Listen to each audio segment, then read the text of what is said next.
Incredible India, अतुल्य भारत, यही आपको यहाँ पर दिख रहा है लिखा हुआ। यानी कि आप यहाँ पर देख सकते हैं बहुत सारी वस्तुएं, बहुत सारी चीजों को, जिसमें फूल पौधे से लेकर व्यक्ति इंसानों का भी चित्र है, और भी बहुत सारे अलग अलग वस्तुओं का चित्र है, और भी बहुत सारी चीजें इस चित्र के माध्यम से देखी जा सकती है, समझी जा सकती है।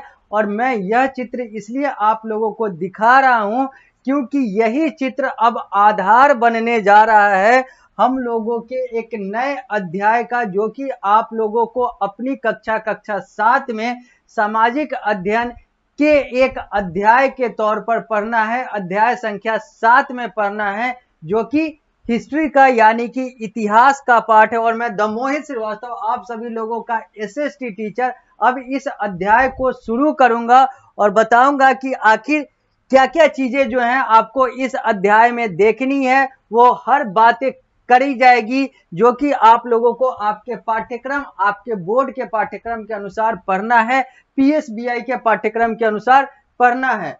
यहाँ पर हम लोग देख रहे हैं कि इस अध्याय का नाम जो है वो है the flowering of regional culture, यानी कि जो क्षेत्रीय सभ्यताएं हैं उसका जो फलना फूलना है, उसका जो विकास है, उन्हीं सारी चीजों की बात इस अध्याय में की जाएगी।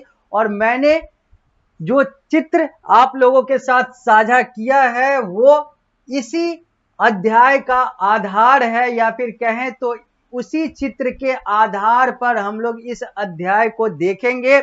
और हम लोग यहाँ पर देखेंगे कि कैसे जो अलग अलग जो क्षेत्रीय सभ्यताएं थी वो कैसे फली फूली, इन्हीं सारे चीजों की बात हम लोग इस अध्याय में करेंगे।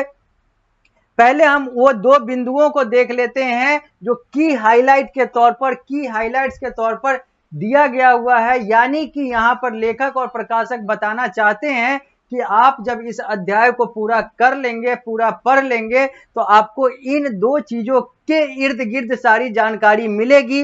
पहला है की development that took place in the sphere of language, literature and art at regional level. हम लोग देखेंगे इसमें कि क्षेत्रीय स्तर पर कैसे कैसे भाषा, साहित्य और कला में, और कला के अलग अलग क्षेत्रों में विकास हुआ। और हम लोग यह भी देखेंगे कि the contribution of Bengal under the Palas in the development of regional culture. हम लोग यह भी देखेंगे कि पाल वंश के शासन काल या साम्राज्य काल के अंतर्गत बंगाल ने कैसे कंट्रीब्यूट किया, कैसे सहयोग या सहभागिता निभाई अलग अलग रीजनल कल्चर को, या अपने क्षेत्रीय सभ्यताओं को विकसित करने में, विकास करने में बंगाल का क्या योगदान है अंडर द रूल ऑफ पाल। ये सारी चीजों की भी बात इसी अध्याय में की जाएगी। यानी कि यह हिस्ट्री का पार्ट है जहां पर हम लोगों को बहुत सारी चीजों को देखना है। तो सबसे पहले हम लोग आते हैं लेट्स स्टार्ट विथ वाले सेगमेंट में। यहां पर लिखा हुआ है granny I want to learn Kathak. यह जो बच्ची है यह अपनी ग्रैनी यानी कि अपनी नानी को कह रही है, ग्रैनी मतलब यहां पर नानी हुआ, नानी को कह रही है कि मैं कथक सीखना चाहती हूं। कथक एक नृत्य है जो यह बच्ची कह रही है अपने नानी को कि मैं कथक सीखना चाहती हूं।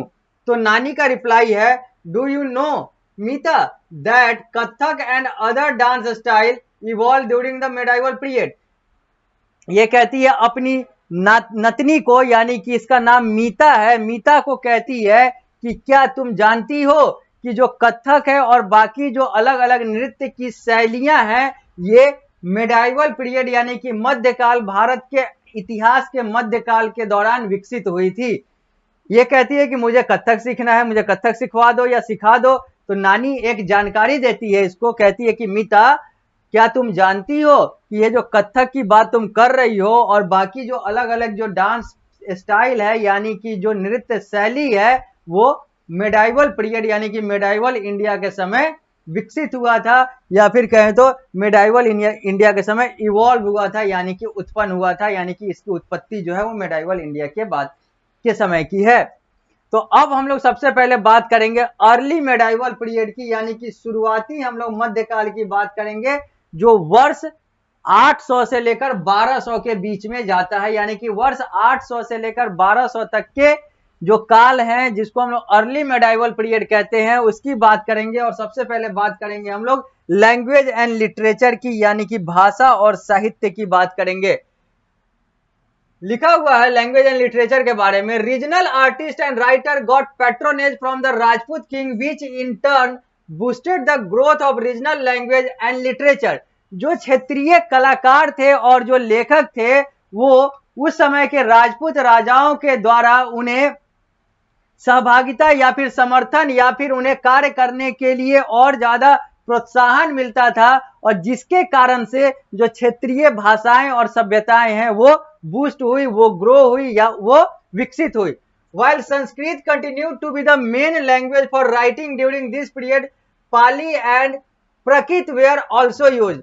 और इन सारे चीजों के अलग अलग रीजनल लैंग्वेज और अलग अलग रीजनल लिटरेचर के विकसित होने के बावजूद जो संस्कृत जो था वो मुख्य भाषा था उस समय लेखों का और बोलने का, लेकिन साथ ही साथ संस्कृत के साथ पाली और प्रकृत जैसे भाषा भी चल रहे थे, उपयोग हो रहे थे। मुख्य भाषा संस्कृत, संस्कृत के साथ पाली और प्रकृत जैसे भाषा का भी उपयोग हो रहा था। लिखा हुआ है पृष्ठ संख्या 67 पर है हम लोग, गीत गोविंदा बाय, अभी यहां पर है ऊपर वाला बचा हुआ है, some of the earliest work of Gujarati, Bengali and Marathi can be traced in this period.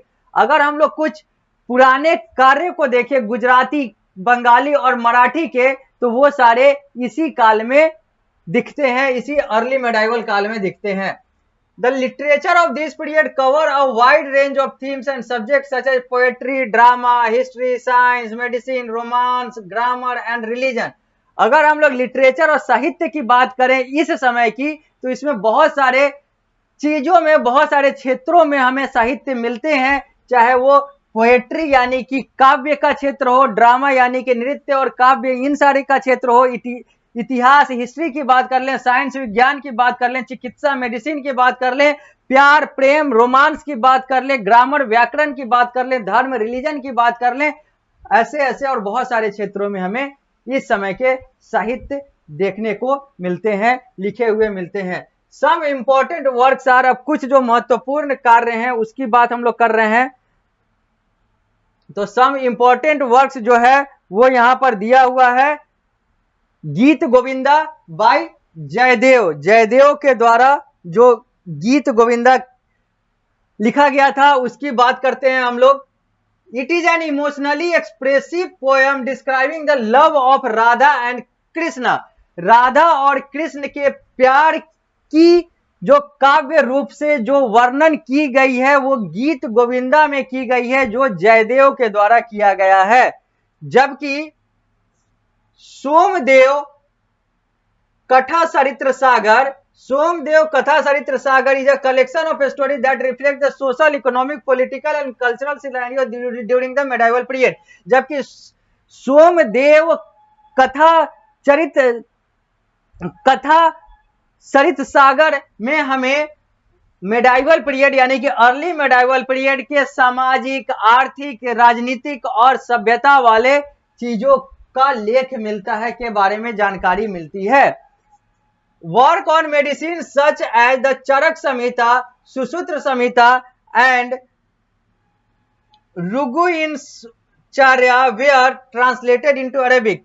और चरक संहिता की बात करें, सुसूत्र संहिता की बात करें या फिर ऋग्विंशचार्या की बात करें, ये सभी इसी काल में लिखे गए चिकित्सा के आधार के साहित्य हैं, जिसे अरेबिक भाषा में कन्वर्ट किया गया है, ट्रांसलेट किया गया है, अनुवादित किया गया है। पृष्ठ संख्या 67 से हम लोग पृष्ठ संख्या 68 तक आ चुके हैं। अगला है in South India important literary work during this period include Harvilasa in Telugu by Srinatha, the Ramayana in Tamil by Kamban, the Mahabharata in Telugu by Tikkana and Nannaya. अगर हम साउथ इंडिया के साहित्य की बात करें, दक्षिण भारत के साहित्य की बात करें इस अर्ली मेडाइवल पीरियड 800 से 1200 ईस्वी के बीच में, तो हमें तेलुगु में श्रीनधा के द्वारा लिखा गया हर विलास मिलता है, रामायण तमिल में लिखा गया कंबन के द्वारा मिलता है, तेलुगु में लिखा गया महाभारत जो टिक्काना और नानिया के द्वारा था वो भी हम लोगों को मिलता है। यानी कि ये सारे जो साहित्य हैं, ये सारे जो लिटरेरी वर्क हैं, चाहे वो नॉर्थ के हों, चाहे वो साउथ के हों, चाहे वो ईस्ट के हों, चाहे वो वेस्ट के हों, वो सारे यहाँ पर कुछ नाम दिए गए हुए हैं जो उस समय के थे। अब हम लोग इस कक्षा को यहीं पर देते हैं विराम। मिलते हैं अगली कक्षा में, तो इस अध्याय को यहीं से आगे बढ़ाएंगे।